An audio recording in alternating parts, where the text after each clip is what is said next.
ஆயிலுக்கு தேவையான பொருள் வெந்தயம், கருஞ்சீரகம், கத்தாழை அது உங்களுக்கு தேவையான அளவு, மருதாணி இலை, கருவேப்பிலை ஒரு கொத்து.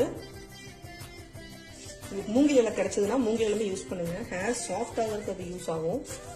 செம்பருத்தி பூ உங்களுக்கு ஒரு 2-3 பூ இருந்தால் கூட போதும். நான் கம்மியாக தான் காய்ச்சுறேன். கரிசலாங்கண்ணி,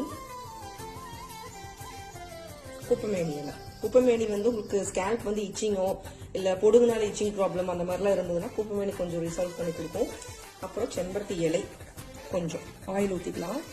இது அரைக்க தேவையில்லை. அரைச்சி யூஸ் பண்ணோம்னா உங்களுக்கு அதுலேருந்து அது கூட சேர்ற எசன்ஸ் எண்ணெய் சீக்கிரமாக கெடுத்துரும். ஒரு மாதிரி ஸ்மெல் அடிக்க ஆரம்பிச்சிடும் ஒரு 10 டேஸ்க்கு அப்புறம் எண்ணெய். ஸோ அதனால இது முழு வெங்காயமாக போகிறது பெட்ரு. காய்ச்சி உங்களுக்கு இந்த பதத்துக்கு இருந்தால் போதும். ஃப்ளேம் ரொம்பவே கம்மியான ஃப்ளேமில் வச்சுக்கோங்க. இதோ அரைச்சதை நம்ம போடலாம். இல்லைன்னா ரொம்ப ஹைட் அதிகமாக இருக்கிற பாத்திரத்தில் போட்டுக்கோங்க. ஏன்னா அது பொங்கி வரும். ஸோ அதனால எண்ணெய் வடிச்சிடலாம். கிரீன் கலரில் இப்போ நம்ம நீட்டாக ஆயில் ரெடி ஆகிடுச்சு. அப்ளை பண்ணலாமா?